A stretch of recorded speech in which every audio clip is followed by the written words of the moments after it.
Hello and welcome to India's World. Pakistan's High Commissioner to India, Abdul Basit, has said that the peace process between India and Pakistan is currently suspended. India has denied this, quoting the Pakistan Foreign Office. Basit's comments came less than an hour after India's Foreign Office had acknowledged rare cooperation from Pakistan on countering terrorism. A Pakistani team was in India recently to investigate the attack on an Indian Air Force base in Pathankot, for which India blames Pakistan-based terrorists. However, Pakistan has now made it clear that a reciprocal visit by Indian investigators will not be allowed. The bilateral dialogue between India and Pakistan was postponed after the Pathankot attack, and currently no meetings are scheduled between the foreign secretaries of the two countries. What also seems to have complicated matters is the arrest last month of an alleged Indian spy in the restive Balochistan province of Pakistan. India has denied the allegation and has said that the arrested man, Bhushan, was an Indian national and a retired naval officer. All in all, it seems that Prime Minister Narendra Modi's Pakistan policy has suffered a setback. To discuss how India's Pakistan policy has gone into a tailspin, we have with us a distinguished panel of experts. We have with us Ambassador Satyabrat Pal. He's been India's envoy to Pakistan, South Africa, and Deputy High Commissioner to Britain and to Bangladesh. He was also the Deputy Permanent Representative of India to the United Nations and a member of the National Human Rights Commission. We have with us Ambassador Rakesh Sood. He served as India's ambassador to Afghanistan and Nepal and as permanent representative to the Conference on Disarmament in Geneva. And we also have with us Mr. Rana Banerjee, a former Indian Administrative Service officer. He was Special Secretary in India's External Intelligence Agency Research and Analysis Wing, or RNAW. He's an expert on security and intelligence with expertise on South Asia. I welcome you gentlemen to this discussion. Ambassador Pal, let me begin with you. As India-Pakistan secretary-level talks have remained postponed since January this year, why is so much being made of what Pakistan High Commissioner Abdul Basit said, that they are currently suspended? Aren't they suspended? Isn't that a factual statement? That would be a reasonable interpretation. Nothing is happening. If it is not in a suspended, say, a state of suspended animation, I don't know what it is. But certainly there is no process, no comprehensive dialogue, which is what I think both countries had aspired to. But that clearly received a tremendous setback after Pathankot. We seem to have made it clear that until we receive some satisfaction on Pathankot, everything else is in deep freeze.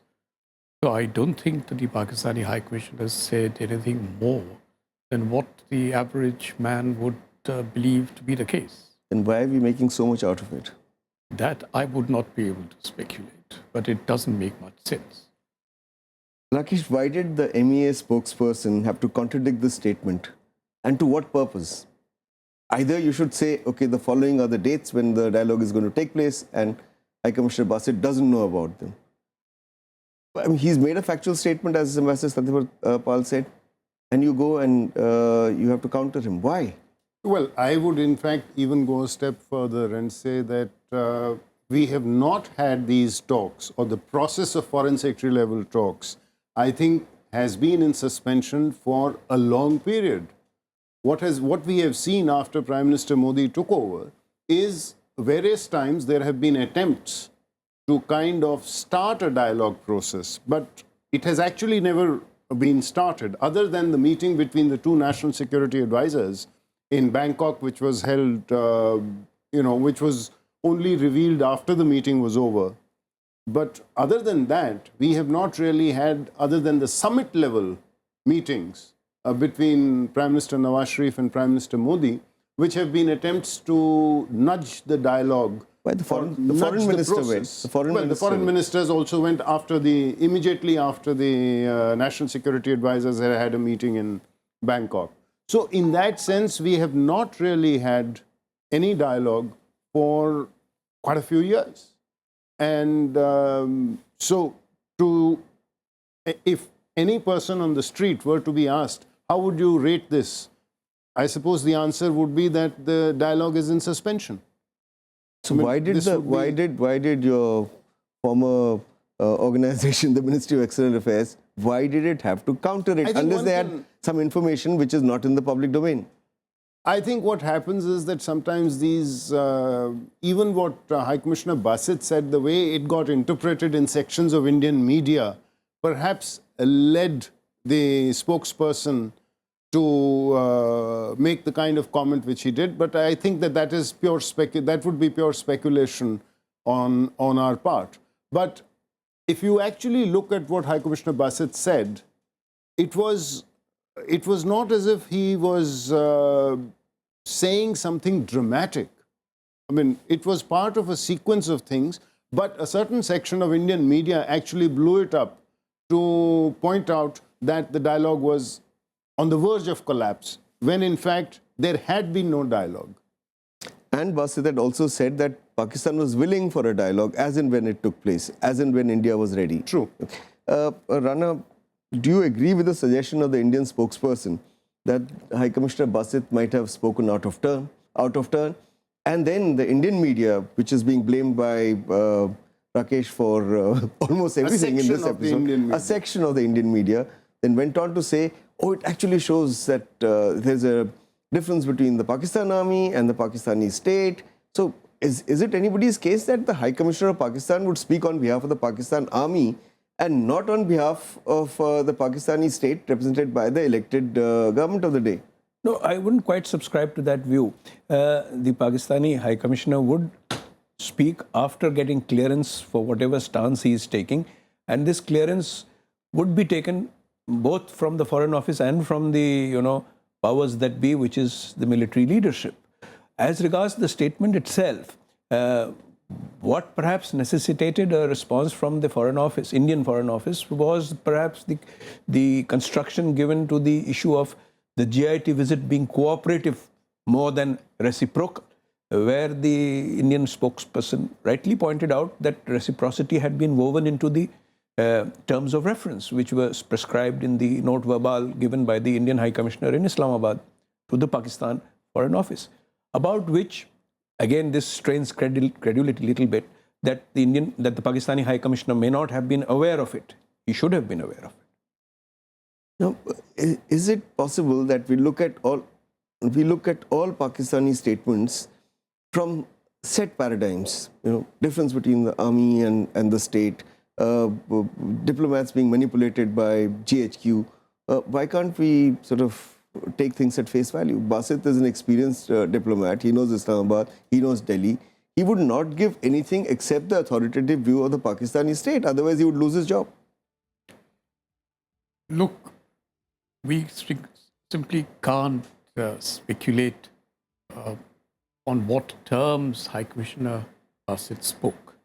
But I completely agree with Mr. Banerjee. No High Commissioner, certainly no High Commissioner in a sensitive bilateral capital like Delhi is for Islamabad, would go out on a limb and either say something that was completely against the wishes of the government that has sent him here, or that he knows would be disowned by his government.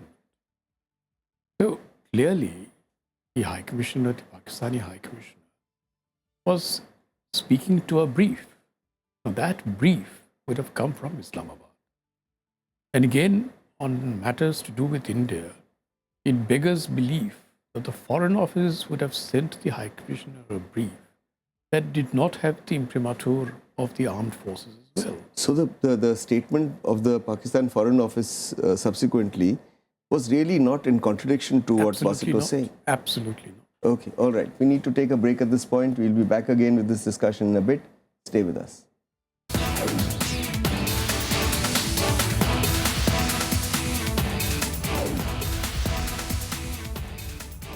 Welcome back. We're discussing India-Pakistan relationship going back to square one because of recent developments. Rakesh, do you think that Pakistan's posture on the dialogue with India changed drastically after the arrest of Bhushan Yadav, a former Navy officer whom Pakistan describes as an Indian spy? Well, if Pakistan's attitude on that has changed, then I think that what we are seeing would be one explanation. But then if you look at the statement made by the Foreign Ministry, sort of clarifying what High Commissioner Basit has said, that would indicate that no, that is not necessarily the case. I think spies, or the activity of spying, as is well known, is the second oldest profession in the world. And I don't think that anybody believes that India and Pakistan don't engage in espionage vis-a-vis each other. So there are ways in which these kind of developments are resolved quietly behind the scenes. But why should Pakistan resolve this behind the scenes? Because isn't Kulbhushan Jadhav a prize catch for them if he's indeed an Indian spy? And why should they not extract maximum mileage out of his arrest? Yes, they are trying to do that because for very long they have been alleging Indian complicity in Balochistan, for which they did not have very credible evidence so far. Having an Indian body now gives them a much wanted sort of a credence to what they have been alleging, though it is by no means certain whether this man was actually whom they claim or whether they got him actually inside Pakistani territory. It's still not very clear. But he was a man who had an Indian passport under a fake name. That's right. Well, he may have got that because of reasons of business, because the name Hussain Mohammad Patel suggests a Shia lineage, and he may have wanted to have that sort of a background to work in a business venture in Iran, which is what he was probably doing. Well, we don't know whether Jadhav is a RNAW officer or a spy of some other Indian agency. But why should one presume that his arrest would lead to a sort of a rupture in the dialogue? After all, take the case of Gary Powers in the U2 debacle. He was captured by the Russians, tried publicly, jailed. But the Khrushchev-Eisenhower talks were suspended for a bit, but the thaw in Soviet-US relations continued. And it was just a small blip. So do you think Jadhav's arrest, if he's a spy, will be a blip like that and talks will continue? If you look at a strand, a very interesting strand in the commentary in the Pakistani media, they are in fact saying that, look, the arrest of this man proves that India is no better than Pakistan. Pakistan has been accused by India for decades of doing this to India. And we've been saying that India is doing exactly the same thing in Pakistan. And now we have proof. So I think this strand of commentary argues that now that neither of us is any better than the other, India should get off its high horse, stop insisting that the only item on the table is terrorism, and let's talk about everything else. So in fact, it is possible, if Pakistan has its way, that Yadav's arrest will be, or they'll try to leverage it to get India to talk of everything else, which would be no bad thing if indeed it gets there. But equally, they could say, all right, this fellow Jadhav was your spy. He was encouraging terrorist activities. So let's discuss terrorism first. Your terrorism versus our terrorism. Well, that I'm sure would be something that, in our present mood, is something that we would accept. Simply because I think what we have in terms of evidence, not just India, but a whole host of countries, far outweighs this one man and whatever he may or may not have told his Pakistani interrogators. Yeah. Okay. Rakesh, after Pathankot, the Indian government was quick to give a clean chit to the Pakistani state. Yes. And therefore allowed a joint investigation team to come to India. Now, why is Pakistan denying similar courtesy to the National Intelligence Agency? One, and two, what would NIA go and do there? I mean, the incident happened in Pathankot. They want to see what the damage was caused. They want to meet people who were wounded or injured or hurt, or those who investigated. Now, you've already met the Pakistani investigators. What would NIA do in Pakistan? Well, I'm not privy to what the NIA would go to Pakistan for, but let us say it is for the NIA or it is for the Indian side to be able to explain why it would like to visit Pakistan. I don't think this is a question of just simple reciprocity. This is not tourism. There is a specific objective.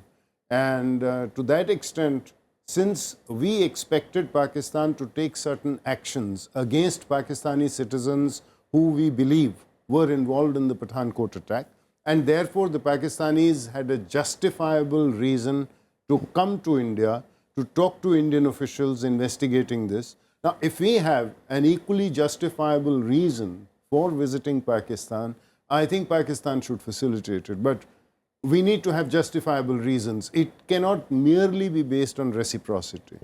But Rana, surely India has justifiable reasons. Otherwise, why would they make a demand for NIA to go there? I agree with Rakesh that no NIA officer wants to go on tourism there. But if they're not going to be given access to Masood Azhar or his brother or to other people who are involved or families of those terrorists who were killed in the Pathankot operation, what is the point of going there? Well, I agree. Basically, the NIA would want to strengthen its case against Masood Azhar internationally, to take him up as a sort of banned category, or to have some more evidence regarding his past activities. Also, a connection possibly to establish his continued involvement in incidents inside India, so that we can make up a case for his extradition perhaps under some new laws. But access for these reasons by the Pakistanis is increasingly unlikely. But how does it harm Pakistan if they give access? They say, all right, come here, but you've got nothing, no concrete evidence against X, Y, or Z. Therefore, you cannot have access to them. And if you have evidence against, say, A, B, and C, we'll give you access. The only other way in which they could justify it is if they can show that it is necessary for getting evidence to prove inside Indian courts, the proceedings or processes inside Indian courts, which might help them to supplement their charge sheet. If they can convince the Pakistanis that such evidence may become available to them if they are allowed to have access to some of the involved people inside Pakistan. So it's not a closed chapter as yet? It isn't a closed chapter. Okay, all right. We need to take a break again at this point. We'll be back again in a bit. Stay with us. Don't go away.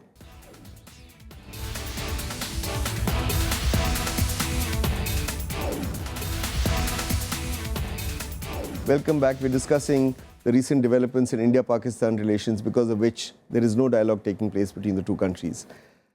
Ambassador Pal, what do the Pathankot developments and High Commissioner Bassit's statements mean for Prime Minister Modi's Pakistan initiative?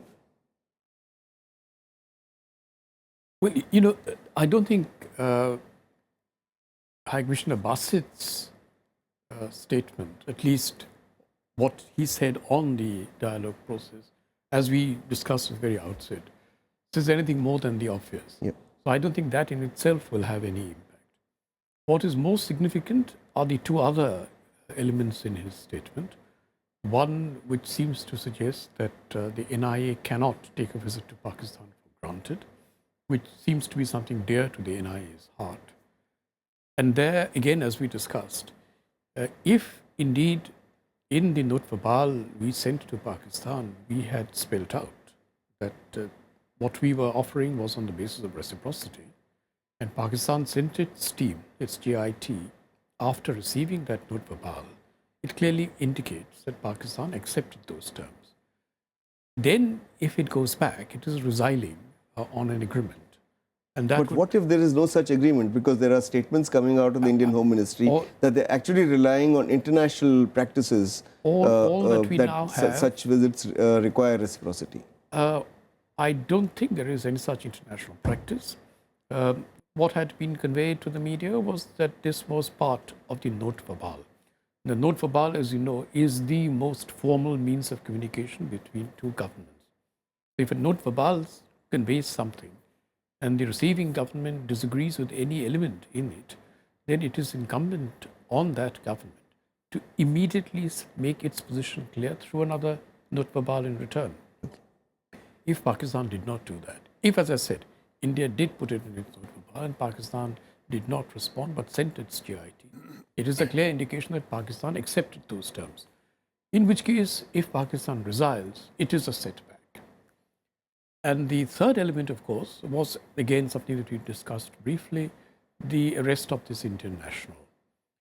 That seemed to be in a sort of brief flutter, but High Commissioner Basit raised it. If that is raked up deliberately to create a diversion, rather as it were than as it were to persuade India to come to the dialogue table.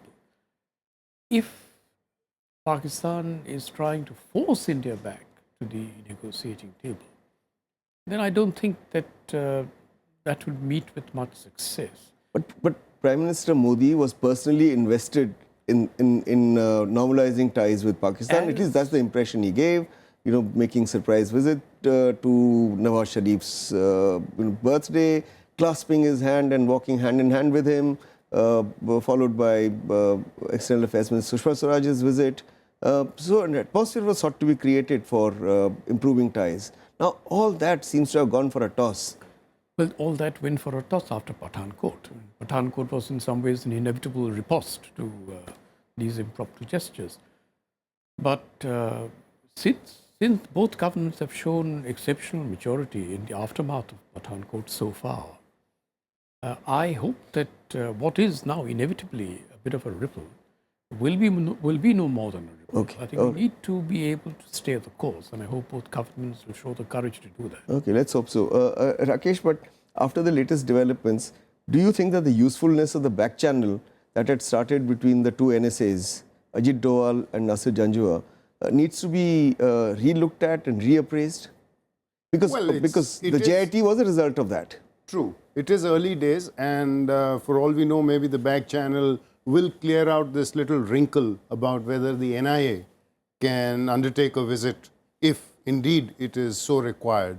But let me just come back to one more thing. I mean, you know, you started in your discussion about the fact that was High Commissioner Basit responding to more military from the Pakistan Army, a statement. I said a or section of the press was saying that. yeah.